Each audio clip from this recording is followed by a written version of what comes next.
Alors, trois manières d'accéder au prophétique, trois manières d'être dans le prophétique. Qu'est-ce que je vais dire par là? C'est juste en fait un résumé qui est basé sur justement la Trinité. Quand je dis, voici ces trois manières. Un, retenez très bien avec moi. Un, je vais les citer toutes les trois et je vais les expliquer calmement. Premièrement, tous écoutent le cœur du Père par le Fils. Deuxièmement, certains sont envoyés par Jésus-Christ. Et troisièmement, tous prophétiseront par l'Esprit à l'Église et au monde. Je vais commencer par le tout premier. Tous écoutent la voix du Père par le Fils. Qu'est-ce que je veux dire par là? Dans le prophétique, nous accédons tous au cœur de Dieu. Nous devenons tous un instrument de prophétique ou parce que simplement, nous pouvons comprendre ce qu'il y a dans le cœur du Père.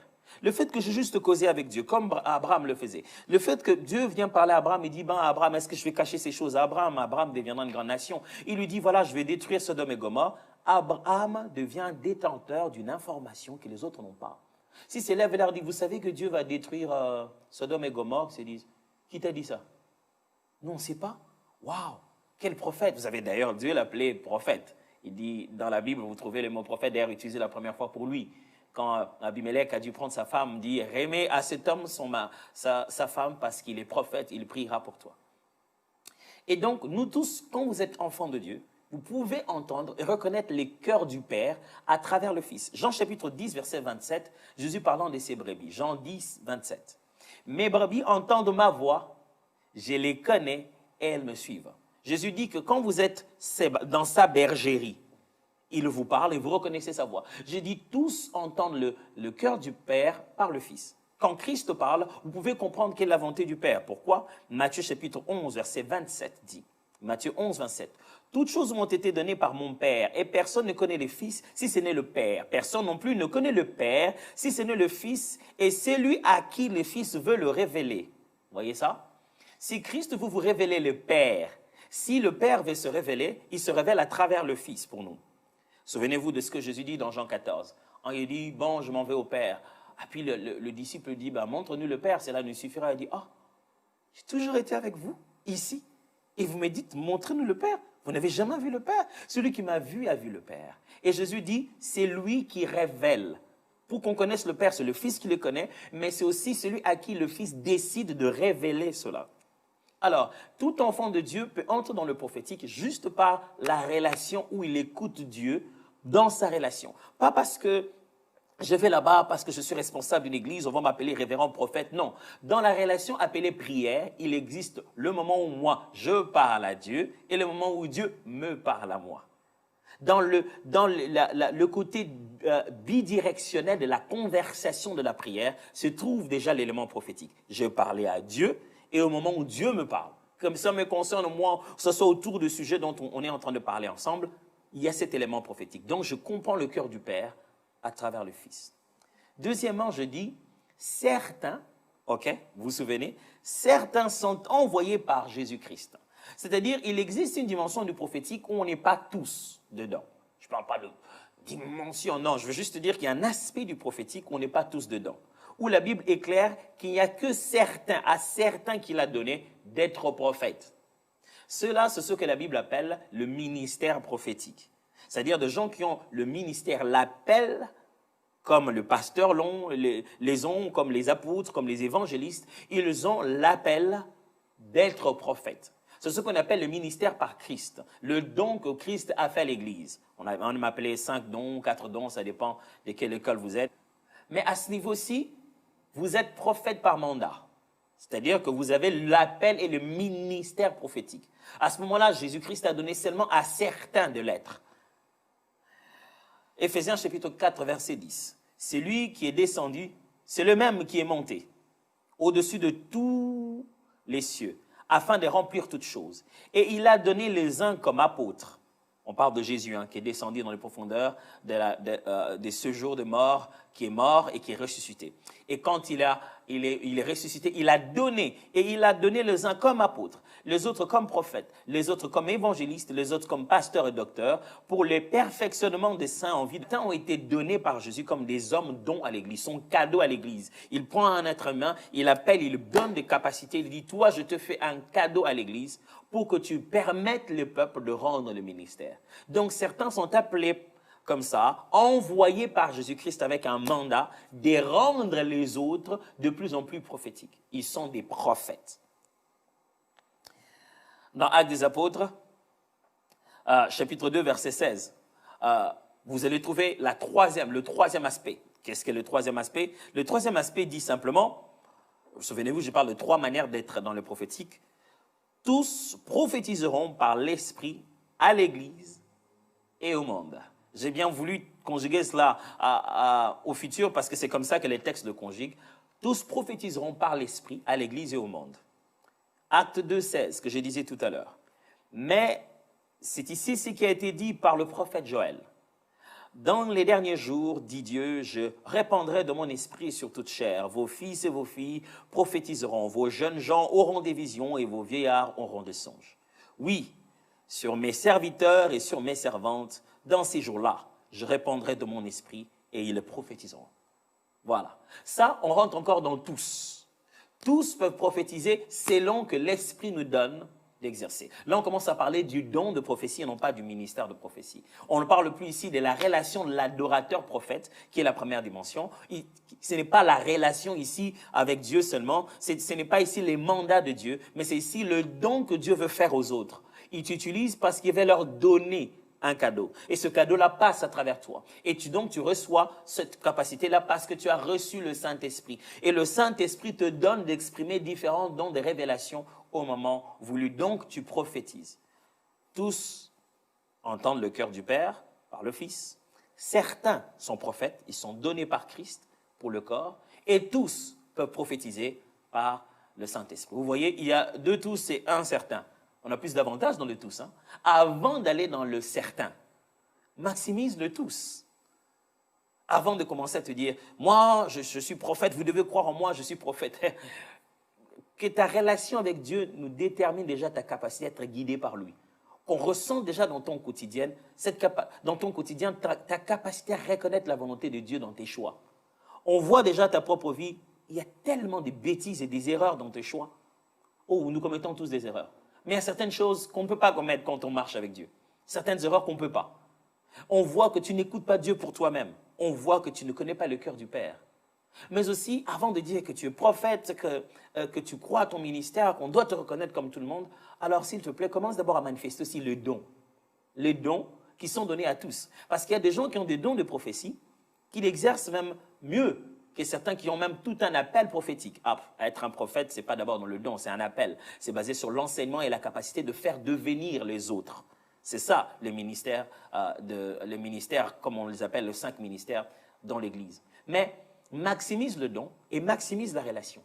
Avant de te faire appeler prophète, avant de chercher même à devenir un prophète. Regardez, le prophète, lui, il fonctionne dans une chose. S'il néglige sa relation et il néglige ses dons, il ne fonctionne que dans une seule chose appelée l'onction, qui est donc la capacitation que Dieu lui donne pour sa mission.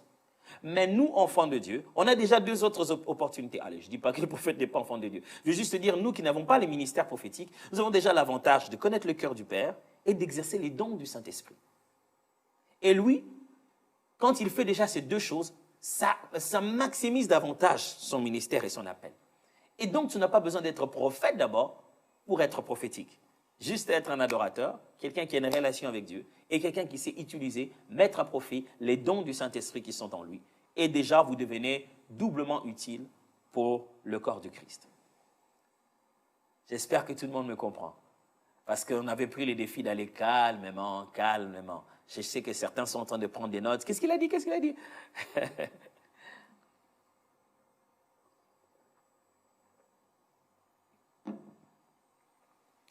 Après avoir appris les 3 manières d'accéder dans le prophétique, j'aimerais aussi vous apprendre 3 sensibilités du prophétique. Vous sentez l'effort que je fournis chaque fois avant de vous parler que du songe et de la vision? déplaçant un véritable contexte, parce que vous avez plus à bénéficier avec toutes ces bases ici qu'avec la vision et le songe en lui-même. Parce que comme je vous l'ai dit au début, ça peut être tellement décevant. Le songe en lui-même peut être aussi d'une telle grande confusion. Et ça peut devenir une faiblesse dans ta sensibilité spirituelle. Tu peux commencer à croire que Dieu ne parle que par le songe. Et du coup, tu parles avec Dieu, tu te dis, bon, Dieu, je vais dormir, parle-moi. Quoi, Dieu ne parle pas quand on est éveillé? Et si tu as une décision à prendre, qu'est-ce que tu dis à tes collègues au bureau? Attendez, moi, je vais un peu dormir et puis je vais écouter mon Dieu. Franchement, je préfère un Dieu qui parle quand je suis éveillé que celui qui ne peut qu'attendre que quand je dors. Les songes et les visions, quand je vais en parler, ne sont qu'un des moyens. Puisque ça va être le point central, j'aimerais quand même qu'on place très bien les fondements. Je vais parler ici des 3 sensibilités du prophétique. Quand on est dans le domaine prophétique, il y a 3 relations que le prophétique a, qui ont besoin d'être bien prises en compte pour qu'on évite des excès et qu'on évite des erreurs. C'est de ça que je parle des 3 sensibilités du prophétique. Premièrement, le prophétique et l'église locale. Quand on est dans le prophétique, c'est-à-dire quand on est dans ce domaine où on croit à la révélation du Saint-Esprit ou comment l'Esprit parle aujourd'hui aux êtres humains pour être des instruments pour les autres et parle aux chrétiens, aux enfants de Dieu pour être des instruments pour leurs frères, et que vous pouvez être justement par votre relation avec Dieu une personne qui l'utilise, un canal pour pouvoir toucher les autres, il y a toujours ce domaine du prophétique dans lequel aussi on trouve des gens qui ont un appel essentiellement d'être prophètes. Il y a toujours une sensibilité entre prophétique et église locale. Qu'est-ce que tu veux dire par là, pasteur? Je ne sais pas si vous l'avez constaté, mais avec les quelques jours que j'ai, moi, exercé le ministère, mais pas beaucoup, à peine 25 ans, mais dans ces quelques années de ministère, j'ai vu les prophètes croire que l'église locale existe pour eux et non pas qu'eux existent dans l'église locale. Considérer leur ministère comme étant à l'extérieur. Je ne parle pas de ministère, l'action ministérielle ou le regroupement appelé une organisation, non. Le fait d'être prophète. Beaucoup de fois, quand les gens manifestent des dons prophétiques, commencent à avoir l'impression que le corps du Christ tourne autour d'eux, en fait. Et l'église locale tourne autour d'eux. Et sont toujours du genre à ne jamais être à l'aise dans une église locale. Tout le temps, du genre, le Seigneur m'a demandé d'aller là-bas, le Seigneur m'a demandé là. Ils partent partout et ils considèrent qu'ils sont un don externe. C'est l'église locale qui doit aller vers eux. Frères et sœurs, souvenez-vous, prophète, pasteur, apôtre, docteur, c'est pour le perfectionnement de ça. Nous sommes des serviteurs de l'église. Nous devons travailler ensemble, en collaboration. Nous devons travailler pour que le corps du Christ évolue. L'église locale ne doit pas dépendre de vous. Moi, en tout cas, ils sont comme des exigences particulières personnelles. Le ministère prophétique demande des exigences particulières, comme tous les autres ministères demandent leurs propres exigences. Mais ça n'exige pas que vous sortiez du corps du Christ. N'est-ce pas que la Bible parle d'être bâti sur l'enseignement des apôtres et des prophètes? Les prophètes ont leur place dans l'église locale. J'apprécie beaucoup certains collègues, certains frères et sœurs qui sont dans le prophétique, mais qui restent sous l'enseignement de leur père et qui restent dans l'église, qui continuent à être enseignés. Alors, le prophétique et l'église locale. Votre don existe pour l'église. Vous servez l'église. Ce n'est pas à l'église de vous servir, c'est vous de servir à l'église. Quand je dis ce n'est pas à l'église de vous servir, je ne veux pas dire que l'église ne doit pas vous renvoyer l'appareil et faire sa part. Je suis juste en train de dire que le don que vous avez reçu, le but de cela, c'est pour l'église, c'est pour le corps du Christ et c'est pour l'église locale. C'est pour grandir un endroit et faire grandir les gens. Et je vais insister à tous ceux qui ont reçu un ministère prophétique. Insister sur une chose importante. S'il vous plaît, mes frères, mes sœurs, sachez que vous n'êtes pas devenus prophète nécessairement au pied d'un prophète. Vous l'êtes peut-être devenu au pied d'un pasteur, d'un docteur, d'un apôtre. Sachez qu'à votre tour, ce n'est pas que vous puissiez produire que des prophètes non plus. Que ce soit dans l'Ancien Testament, que ce soit dans le Nouveau Testament. Vous êtes d'abord un ministre de la parole. Vous êtes là pour développer différents dons. Un prophète peut produire un pasteur, il peut produire un apôtre. Prenez conscience que vous n'êtes pas que l'appareil à pondre de prophète. Vous êtes ministre de la parole. Vous devez faire grandir tous les dons qui sont autour de vous. Ça, c'est une grande responsabilité que nous avons, juste un rappel entre nous. Deuxièmement, deuxième sensibilité, c'est le prophétique et l'être humain. Il y a toujours cette sensibilité dans l'exercice des dons prophétiques. Quelqu'un qui a des visions, qui a des songes, qui vient me dire « Dieu m'a parlé ». Des fois, on fait toujours cette confusion entre l'homme et Dieu. Et on pense que l'homme de Dieu est devenu comme Dieu lui-même. Le prophétique est là, Dieu utilise, mais l'homme reste l'homme. Derrière les dons et les manifestations incroyables, il y a un être humain qui est en train de grandir. Et quelquefois, en ayant mis tellement le don sur sa tête, on commence à vivre sur le don et on oublie de bâtir le caractère. Frères et sœurs, les dons, dans des moments de stress, dans des moments difficiles, les dons nous lâchent. C'est les caractères qui nous soutiennent. Vous êtes soutenus par votre caractère. Et les caractères, c'est la nature de Christ qui se développe en vous. Est-ce que Jésus n'avait pas un don à exercer pour pouvoir se libérer des attaques de Satan ou de la trahison qu'on devait? Est-ce qu'il ne pouvait pas juste leur dire, je vois en ce moment où je parle, je suis en train de voir Judas en train de me vendre? Mais c'était dans le plan de Dieu. Et quel est le don qu'il a exercé pour monter à la croix? Il devait juste avoir un caractère. Il dit, ouh, je sens la douleur, je sens que, ouh, venez rester avec moi pendant un moment, je sens que ça va devenir difficile. Alors, je vous en prie, les dons spirituels, ne le confondez pas avec votre parcours personnel. Ce qui se passe avec le langage de Dieu pour vous n'est pas mis sur le compte de votre transformation personnelle. Les manifestations de l'esprit par vous ne vous dédouanent pas du changement quotidien qu'un chrétien doit désirer et vivre. Alors, ne confondez pas le don et l'homme et le caractère que vous devez développer. Et enfin, dans ces trois sensibilités du prophétique, il y a le prophétique et le don lui-même. Ok. J'ai dit le prophétique et l'humain, donc le caractère doit être important. C'est le caractère qui sous-tend la manifestation de tous ces dons et qui le permet d'être plus manifeste dans plusieurs années et d'avoir une influence plus large. Maintenant, je parle ici de don lui-même, le don de la révélation.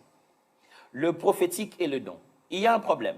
Des gens, plusieurs fois on est dans les prophétiques, on est plusieurs, prophètes ou pas prophètes, appelés dans le prophétique, exerçant des dons prophétiques ou reconnaissant juste le cœur de Dieu et sa volonté. Vous voyez, dans la manifestation, dans les opérations, certains opéraient avec plus de... Allez, c'est ce que les hommes aiment, hein, ils aiment le wow. Allez, est-ce que c'est comme ça que Dieu juge ça? Mais disons qu'on ressent une plus grande maturité dans certaines personnes, plusieurs formes d'opération dans son don et moins dans l'autre. Parce qu'en réalité, il y a le don. Vous devez savoir que le don se travaille. On apprend comment donner une parole sensible, mais avec un cœur paternel de Dieu. Envoyer un message de condamnation, mais avec toute la compassion qui vient avec. Apporter l'exhortation, l'édification et le conseil selon le message que Dieu nous donne. Et ça demande justement d'exercer. Quelqu'un qui ne sait pas prendre des risques avec son don ne pourra pas le voir se manifester d'une certaine manière.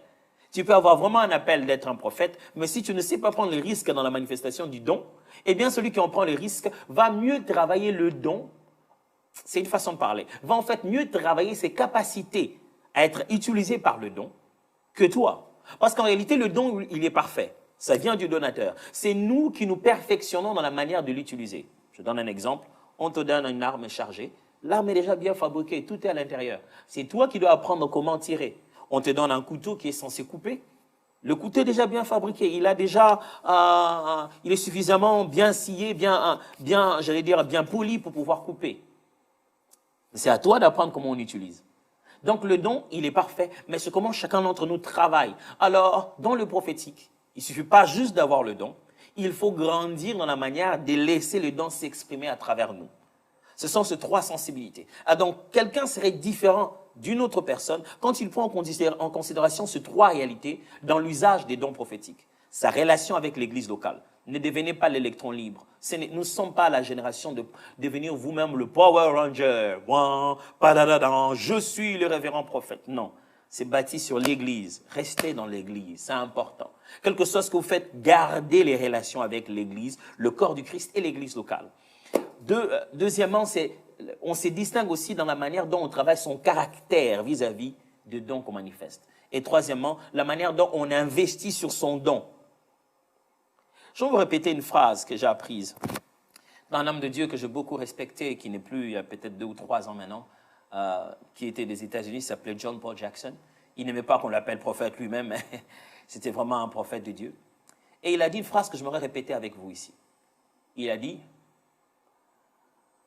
j'ai l'impression que de plus en plus, il y a une génération de gens qui préfèrent travailler le don et se renseigner sur le caractère.